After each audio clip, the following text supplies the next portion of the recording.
Dynasty Kings, football by the numbers. Ain't nothing prehistoric about it. It's the fantasy land before time, man. You dig?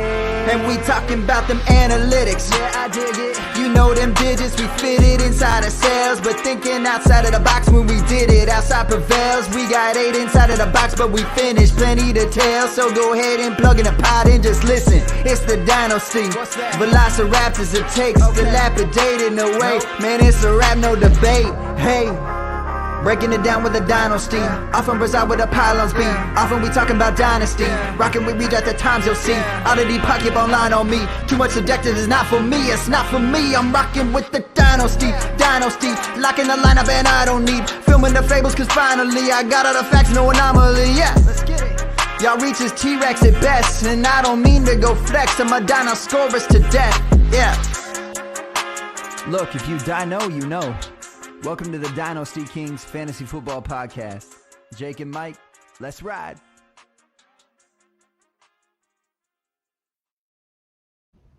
All right, welcome back to another episode of Dynasty Kings. This is episode 12, and we are going to talk about the 2022 QB class. Now, you can find me, your host, at FF_DirtyMike on Twitter. You can find my work at Campus to Canton, and I'm joined today by my good friend at Campus to Canton. We got Brandon. Brandon, where can we find your work? Yeah, so on Twitter, you can find me at HayB3, HAYEB3. I do also work at Campus to Canton, so I do a Devy article each week. And I'm also at IDP Guys and the League Winners. I usually tweet out those articles, do a lot of just weekly stuff during the season. But yeah, that's where you can find me. All right. Yeah, so today we're talking about the QB class. It's definitely had some mix of drama this year, so it's pretty exciting. I'm going to talk about some analytics that me and Jake are big fans of here. So with what me and Jake do, we do regression models, so that's more Jake's thing. I just read off numbers to him, he puts it in. But the numbers that he finds that correlate are QBR, like what college numbers correlate to fantasy production. So not NFL production, but fantasy production. It's going to be QBR, the 40-yard dash that definitely associates with your dual threat quarterbacks there. Your completion percentage, can't be a good quarterback if you can't throw, and your adjusted yards per attempt.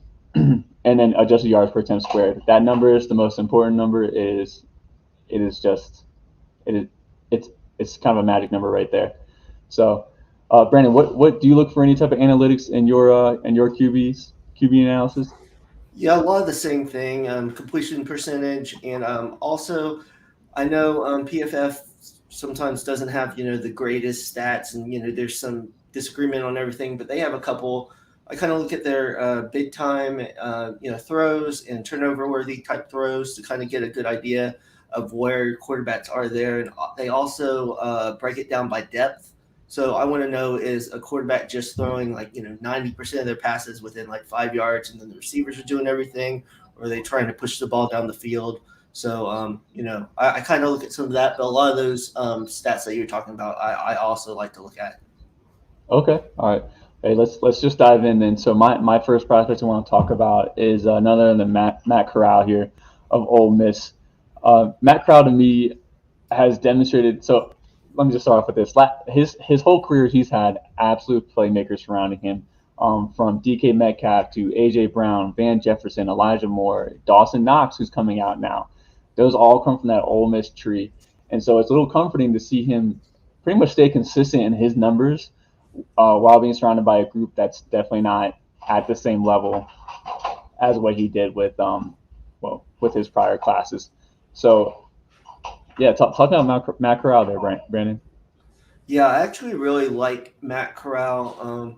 I kind of was talking about him a little earlier this year before, people started kind of getting into him. One of the biggest things I wanted to see was, it's been talked about last year. He had those 2 games where he had 5 interceptions. And this year he's really cut down on the turnovers. I've been impressed too because he seems to be running a little bit more, so that adds an aspect to his game that I don't think many people talk about. But it's always going to be said, the scheme in college. It's how that translates to NFL. But with how the class is going down, I mean, he's definitely got to be near the top. So this is a great year for him to come out and possibly get that great draft capital, being possibly a top 10 pick. Yeah, let's talk about his legs a little bit too. I noticed that because he's got 8 rushing touchdowns this year. I can't remember his numbers off the top of my head now, but I'm pretty sure that's the highest touchdown for rushing he's had so far this year. I like his legs because I think that can extend the play. He can navigate out of the pocket, roll out. He can do run pass options, and I like that. Not that I hate statue quarterbacks, but he just has a skill set that I think can fit different molds more than those other guys that are pocket passers. Do you think his rushing, he has some rushing ability right now in college, but do you think that can be a rushing ability at the next level?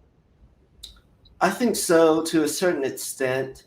I could see him kind of being like what Trevor Lawrence is starting to be. A few read options, a few game, get you a couple rushing touchdowns, maybe like 20, 25 rushing yards a game, maybe a touchdown here and there, with nothing like Lamar or Jalen Hurts or anything, but more Right. than quarterbacks like, Tom Brady and Kirk Cousins, those kind. So that added bonus, that added possibly 2 to 3 points, definitely gives those kind of quarterbacks a nice floor. So I think he could definitely do that. Yeah. And also just to throw out the numbers here. His QBR is currently an 89.9. His completion percentage is a 69.2%, and his yards per attempt is 10.2. Well, that was last year. Actually, I haven't done it this year. But those numbers are second in college for QBR. He's in the 95th percentile for yards per attempt, and I think 3 out of the 4 years we've seen over a 69% completion percentage. So Matt Corral is like lock and loaded for me. I'm pretty confident about him. I think he's a first round draft grade. Would you agree on that one?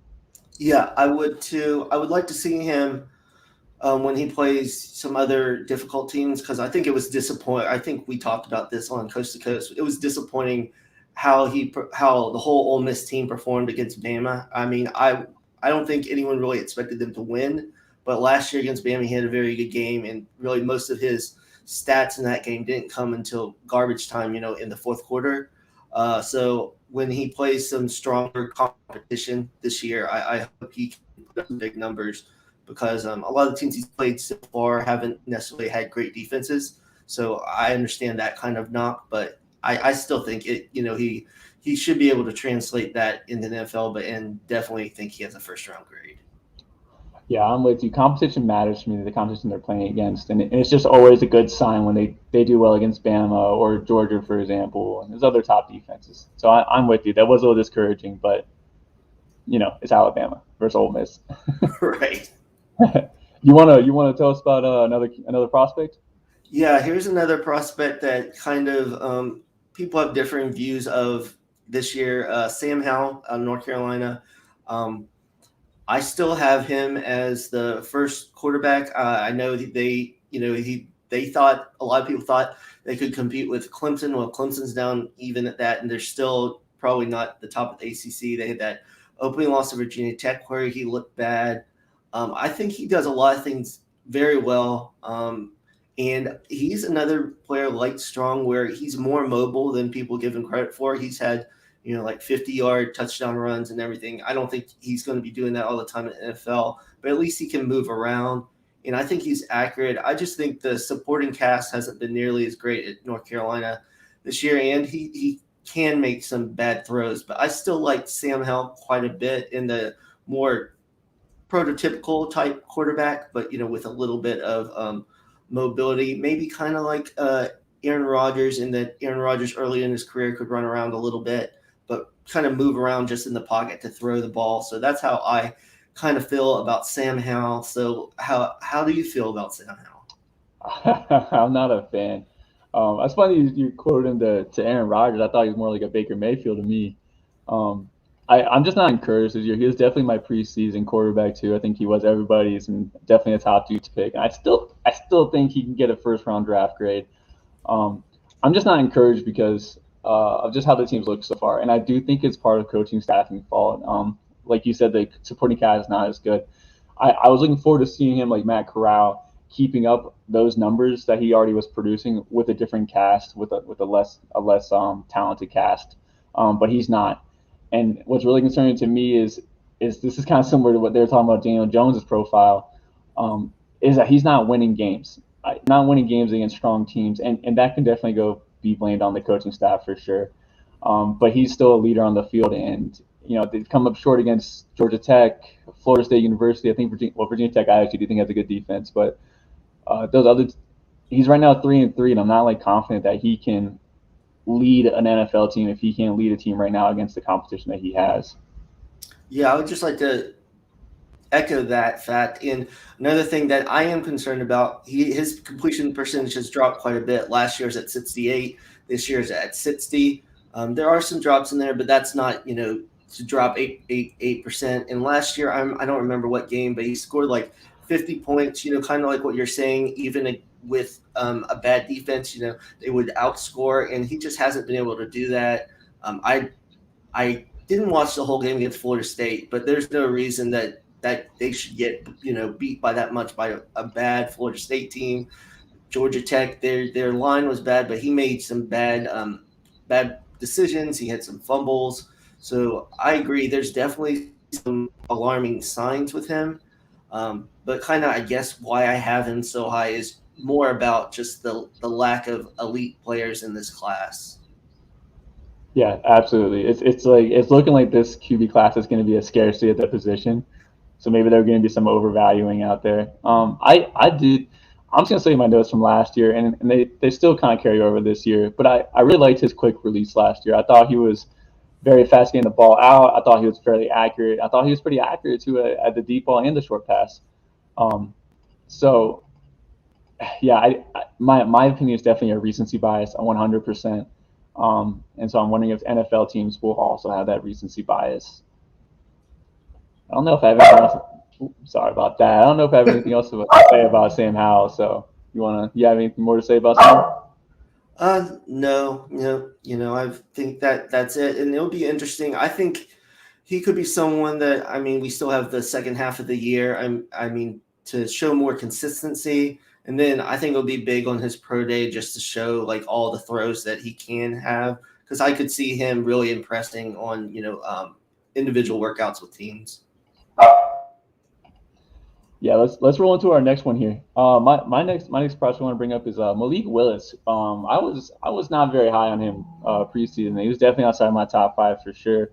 I think he's this year's dual threat quarterback, and I think the other appealing factor about him is that that's kind of the way the league to me is like trending into these dual threat quarterbacks. They want their quarterbacks to have some sort of rushing upside, and Malik Willis brings that.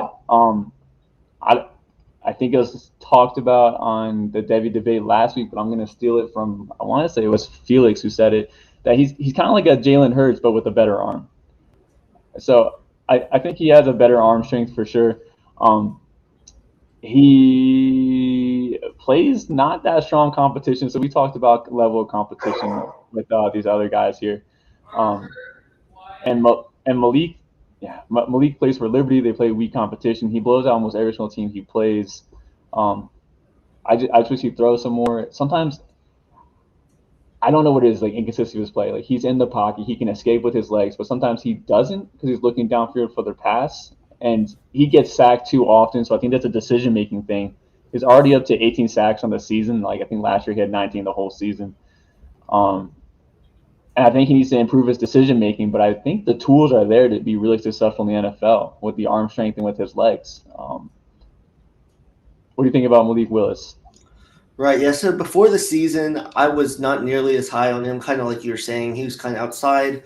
But I have watched some of his games. I watched the full game against Syracuse. And what I'll say is kind of what you're saying. I think some of it is slow decision making, because what Syracuse looked like what they're doing in the first half, they would have a spy on him, and then they would take away that first quick read, and he's slow to get to those second or third reads. And I think another thing is people are trying to say, with how Lamar Jackson's playing, I don't think he's Lamar Jackson.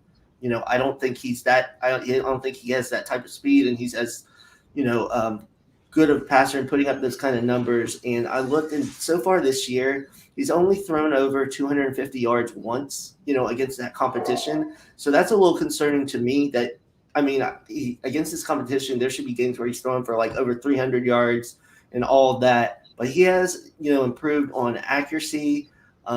He's still pretty good on turnovers. And if you watch some of his games, he'll have 2 or 3 throws every game that are like Yeah. elite deep throws where he just puts it over the top. So he definitely has those.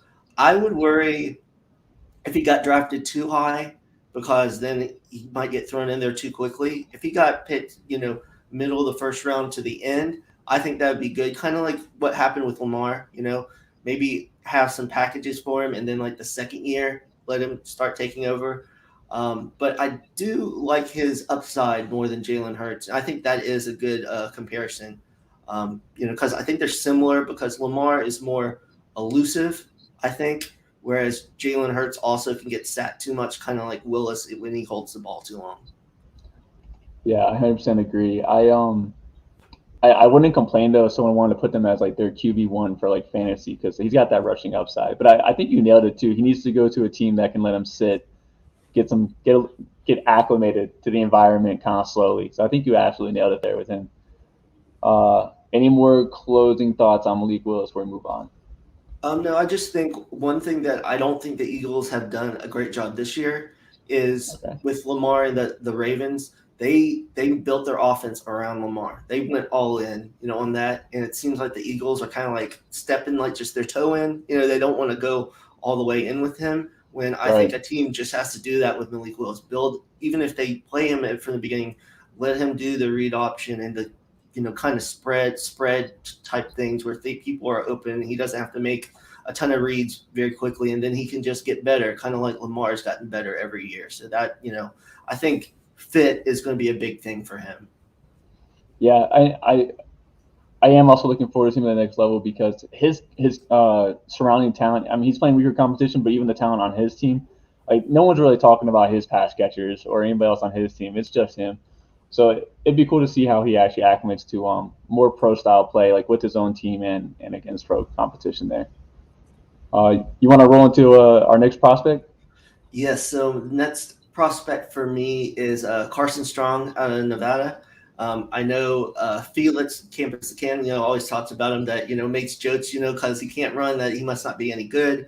Right. And really he can't run like at all because I looked and he has negative rushing yards every year in college. Right.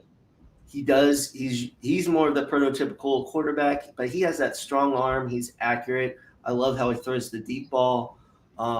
He's kind of what I would think coming out in the draft is similar to Mac Jones, kind of like profile, like a guy that's Yes. that needs to go to a team that has some good weapons, but he can distribute the ball, and I think he's I've never talked to Carson Strong, obviously, but he seems like a smart guy that can like read defenses. So I could see teams like falling in love with that. So that's kind of how I feel about Carson Strong. He definitely doesn't have that running capability. So that, if for the NFL leaning towards that way, that could hurt him. I think just, his overall, throwing ability will help him, possibly sneak into the first round.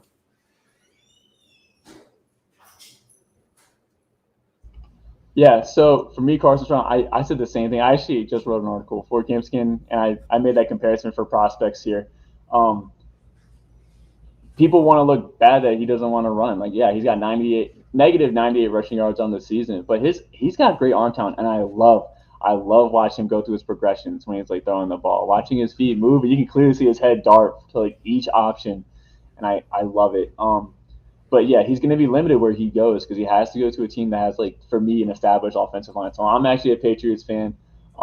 So when Mac Jones landed to us, it made sense, and I loved it because that's the type of player that needs to go to those systems. The systems that have that established O-line that is going to give him a nice time to actually make those progressions, and he can stand there for all he wants as long as he makes that throw, So, yeah, I'm with you on Carson Strong. I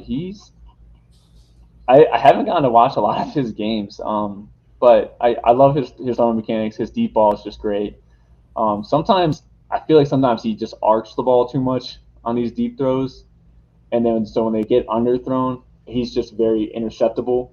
And then so I I don't know how you fix that. I just wish he threw with more velocity on some of these deep balls because he's just throwing them up. They look real pretty and stuff like that. But when they're short, they're like it's just like an easy catch for defenders underneath. So do you have anything more to say on this on Carson Strong? No, I think that's about it.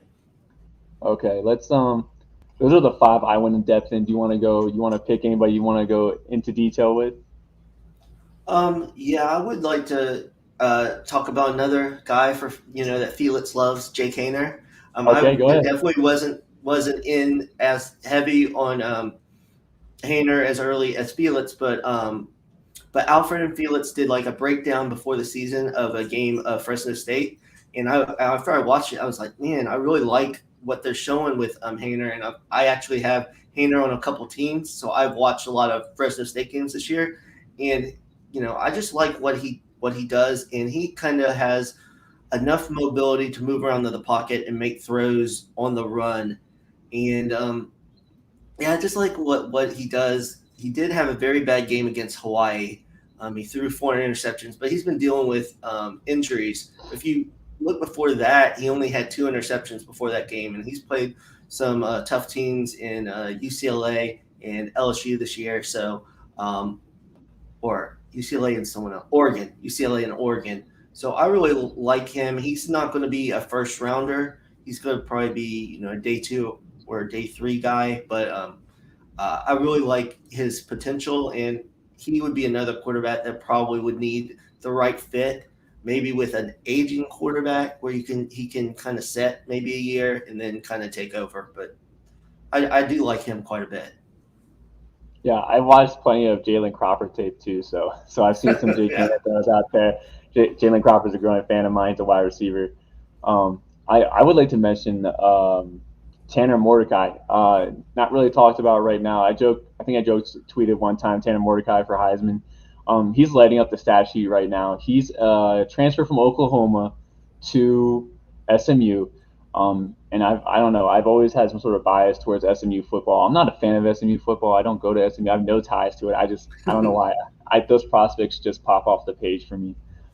He's lighting it up this year, and he's not afraid to make these gutsy throws. He's pushing the ball downfield, and he just slings it, and I love that. He does have some interceptions on his record, but when you watch his games, these interceptions come on like it's the second quarter, and there's only 3 seconds left before the half, and he's just going to throw one super deep and see if they can get a touchdown. And that's what he's done. Sometimes they work out, but I like Tanner Mordecai. He's someone to watch. He's a junior, so he's probably going to stick around another year because he's not getting talked about. But he's definitely someone on my radar. You got any other honorable mentions to go through? I don't think we talked about Desmond Ritter, but I wanted to. We did. So let's go ahead and throw oh man, him on. I'm not as big a fan of Ritter. I think he has some tools. It's weird. This year he's not running as much. I don't know if that's something he's trying to not do. I'm not sure. I thought he would progress more this year. He's had against Indiana, he didn't look that great, but he played much better against Notre Dame, and he had a good game against Temple, which Temple's not good. And then they play UCF this week. So if he can probably keep on piling up, good games. And he has some of that dual threat type play. And he could sneak into the late first round or be a second rounder. And then definitely, I don't think a team would commit to him to start right away. But I think he definitely could have a chance to start one day in the NFL. Yeah, well, I'm a big Desmond Ritter fan actually, and I literally forgot about him on a quarterback podcast. Yeah, I believe right now if rankings stay the way they are for the rest of the year, he's going to be the first G5 quarterback to go to the playoffs. And I think what he's done is amazing. As far as dual threat goes, I don't really think it's going to translate over to the next level. I think he's 6'4". He has a long stride, so I don't think he's not afraid to get out there. But I wouldn't at the next level. I think he's going to have rushing attempts, kind of like Trevor Lawrence and Joe Burrow, like that. So he's not going to be out there as like you said, 25 yards a game, maybe a rushing touchdown here and there.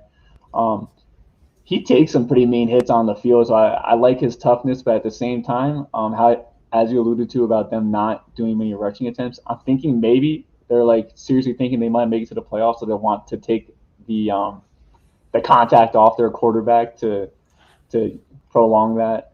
Um, and then I guess I'm with you. He hasn't progressed as much as I liked, but I still see the arm strength there, and I like that. His downfield throws are not great, but like he throws them downfield, so I'm hoping that can get coached up. Uh, yeah, I do like him as a prospect. I think he has the size that the old school GMs like John Elway, who's no longer GM, but I feel like for some GMs are going to see this 6 foot size because a lot of these guys are short, or not short, but they're in the 6 foot 6'1" area, and I think Desmond Ritter and Carson Strong are the only two that are over like 6'3", 6'2".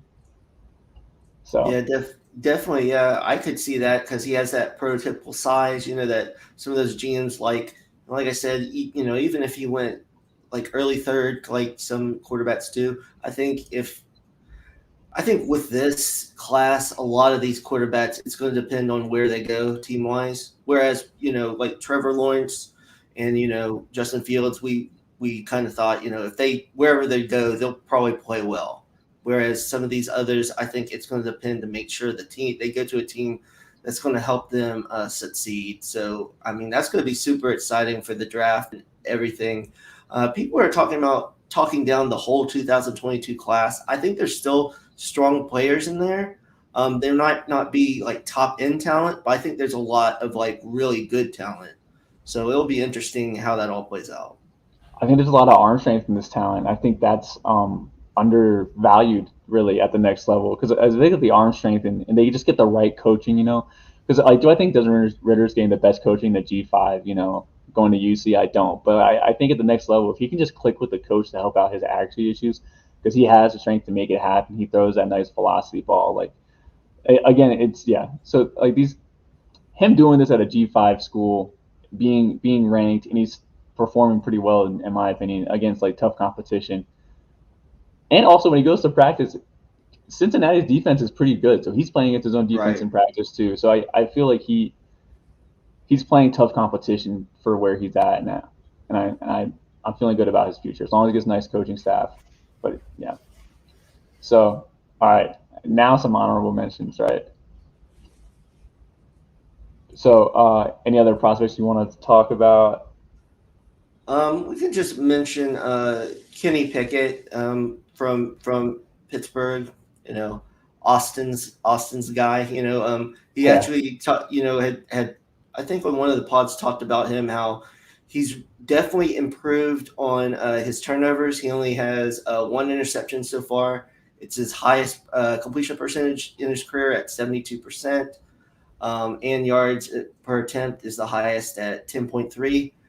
So I think he's definitely not going to be in those tiers, but I think he could, get drafted and then be a very, solid backup, a guy that if he had to play, when a starter got hurt, he could perform. And who knows, with a few years, he might be one of those guys that just is a late bloomer in the NFL and takes a few years, but then gets the chance and can do some things because that Pittsburgh offense is really just throwing the ball all over the place this year. So he's really improved his stock, I think.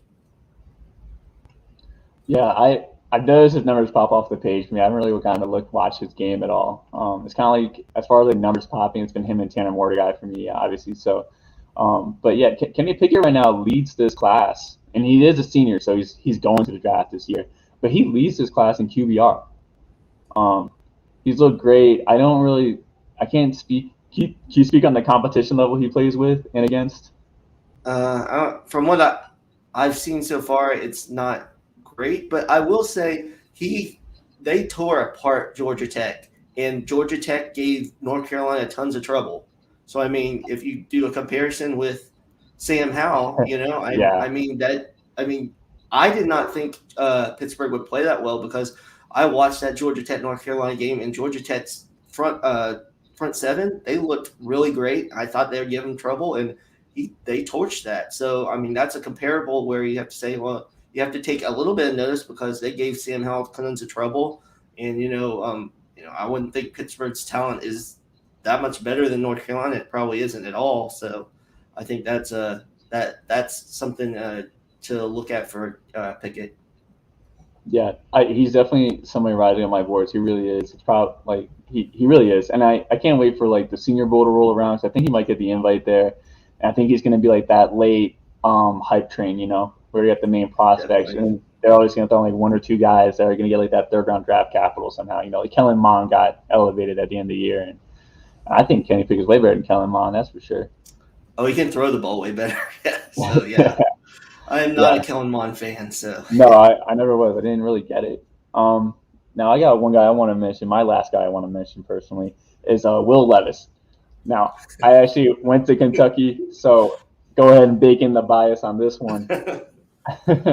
But I think he throws a nice ball. Like when I watch him play, I think he throws a really nice ball. Now the numbers are kind of low. I think there's like one game he threw like 87 yards and that's it. He's got Georgia this week. But I think Will Levis has shown some tools to be successful at the next level. Now, I don't think he's going to be a first or second round pick. Like, no way. Like, not happening. But I think he could be a like third round at the earliest, but maybe a day 3 pick. He'll probably stick around, though, another year. But I do like Will Levis. He's definitely put Kentucky on the map. I think this is the highest he's been ranked for 20 years. And I'm excited to see where he goes next for his career. Do you have anything to say about Will Levis? I think consistency is probably the biggest thing. So another year would help him. I think there early on he had some very nice games. I don't remember the competition really, but if he can play fairly well against some of these strong SEC opponents that he's going to have the rest of the year. He didn't do much against Florida, but I mean he's still. I think it's kind of like with Ritter. If you win games and are like a tough type quarterback, I think that kind of the intangible type thing kind of gets looked favorably in the NFL for some teams. And I think he's shown flashes, and the NFL is all about if you can show potential, they'll take a chance on you. Like Kellen Mond, like we're saying, there's no reason he should have gone that high, but he have some amazing plays, mostly not good plays, but and the league is starved for good quarterbacks, so they're always looking for someone. So they take a chance on players every year. Yeah, and so far this 2021 class is not really showing out the way we thought they would. So yeah, I'm with you that the league is starved for talent, and there's some aging quarterbacks out there. Matthew Stafford's out there. Tom Brady's getting old. Aaron Rodgers is getting old. Ben Roethlisberger is definitely old. Yeah, definitely. So yeah, we're definitely ready for a new era of quarterbacks here. That's all the quarterbacks for me. You got any quarterbacks you want to bring up besides me? No, I think that's it for me. All right, let me get your top 5 quarterbacks here for this class. Sure. Maybe maybe give me like a line or two about why they're there. Okay, yeah. So like I said, one for me is still Sam Howell. I think he hasn't played poorly enough like a Spencer Rattler to fall out of that spot for me, but definitely the gap is a lot smaller. And if he continually does not look good and say North Carolina finishes like 6-6 or 5-7, those are definitely warning signs that might make me reevaluate that. But he's one. Matt Corral's 2. He's shown that he can cut down on the turnovers. He has a little bit more running this year, and he just made some amazing throws. Some of those throws against Arkansas are just great throws. He puts it right on where they can catch the ball in stride. Third for me is Carson Strong. Even without his running ability, I just like how he can throw the ball. And like I said with Matt Jones, he was kind of moving up boards just because they talk about his smarts and his accuracy. So I could see that. Fourth is Malik Willis, but I could easily see him jumping Carson Strong by the time the draft comes around. He's a lot better. More than I've watched this year, I think he's improved. Is that enough for the NFL? I'm not totally sure. And then 5 for me is Desmond Ridder. He has a little combination of the running. He has that size, and like you're saying, he's not lighting it up at Cincinnati, but he is at G5 school and winning these games. And he took them toe to toe with Georgia last year, and he's a winner. And I think the NFL does put some stock in, if you just show you're a winner because the quarterback leads the team and then the NFL. Yeah, I'm with you. So my top five is going to be Matt Corral at number one. I think he's shown improvement every year. I like what he's done. I like that he can now do it even without a strong supporting cast around him. So he's still out there producing. We would have liked to see a little better out of Alabama, but I don't think he's fallen off the way some of these top prospects in this class have fallen off. So that's why I like him. He's still hanging in there. My QB2 is going to be Malik Willis, actually, just because I think that's the trend that the NFL is going. That rushing upside, this is a fantasy podcast, and that rushing upside is getting us fantasy points. So I like Malik Willis. Better arm strength and arm talent than like Jalen Hurts. So he's no Lamar Jackson, but he can stick around the NFL and get some of that rushing upside. My QB3 is Desmond Ridder. I like the arm strength. He has enough. I wouldn't call him a dual threat quarterback, but at the next level. But he has the mobility to prolong plays.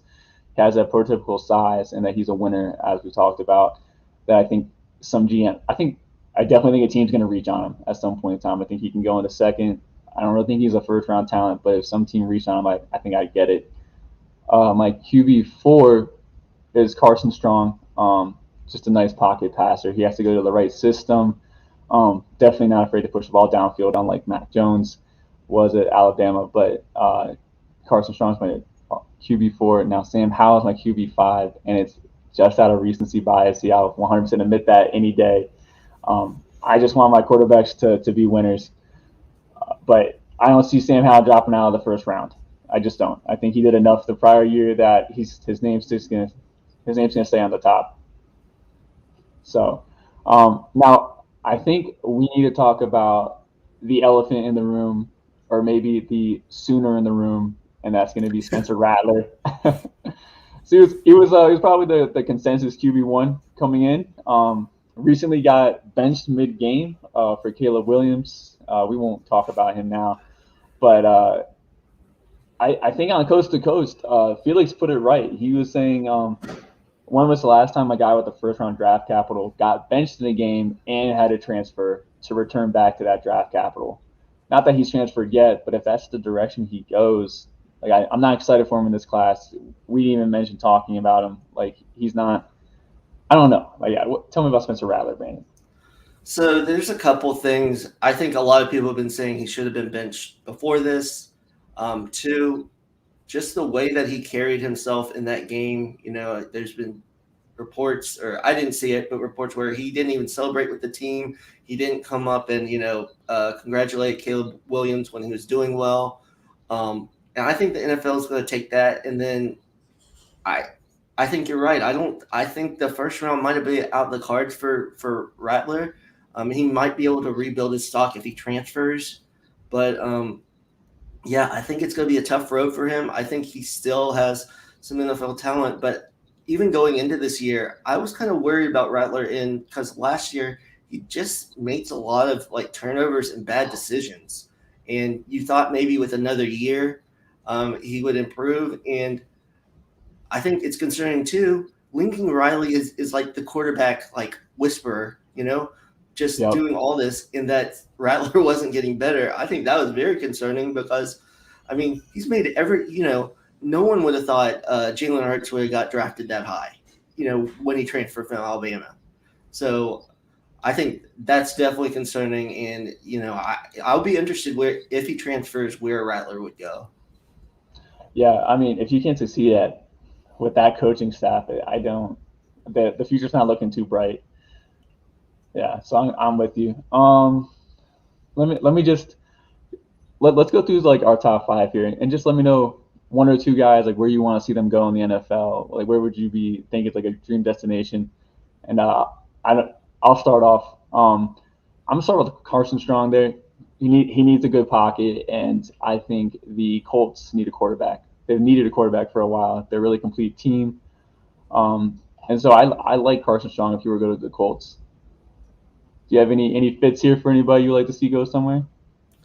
Yeah, so I actually think Sam Howell, it would kind of depend on how bad the Steelers finish the year. But I think if he went somewhere like that, I know the Steelers line isn't great, but I think it's good enough. And Sam Howell would have those receivers, and he had Najee and that good defense. He's got a strong arm. I could see him fitting in Pittsburgh. Yeah, they definitely have one of those coaching staffs that I believe in to fix their deficiencies. Like they'll take steps to get in the right direction there. Um, I'm trying to think about other ones here. Malik Willis, dual threat quarterback. I'm trying to think about where he'd go. Um, you got anywhere from Malik Willis? Where you want to see him at? Um, I'm, I'm guessing the Daniel Jones experiment is going to end with the Giants after this year. So, Yeah. depending on where they pick, I could see that they have a lot of weapons on that team. Um, get him kind of running. Just the thing with the Giants, if they fail this year, which it looks like they are, they're probably starting over, possibly at coach and GM. So it'd be interesting who comes into there. But I think that would be a interesting destination for Willis. Okay, yeah, I like that. I thought about that too, doing that run pass option. And you got Saquon Barkley out wide too, getting those little short passes. I like that too. Um, that's gonna wrap it up for today's episode. You have any closing thoughts you want to give out there, Brandon? No, I just want to thank you for having me on, and it was a great time talking about these quarterbacks. Thank you, and thank you for making the time to come on here too, Brandon. Really appreciate you. And just once again, you guys gotta go give him a follow. You can find him at, I'm gonna spell it out, HAYEB3 on Twitter. You can find his work at Campus to Canton. Great group of guys there. They are the college experts. They know what they're talking about. And I want to thank Brandon for coming on today. Thank you for making the time to do this with me. And then we'll see you guys next week. I think next week I would like to do a rookie mock draft. So that's what I'm going to plan on doing for next week. You guys have a good day.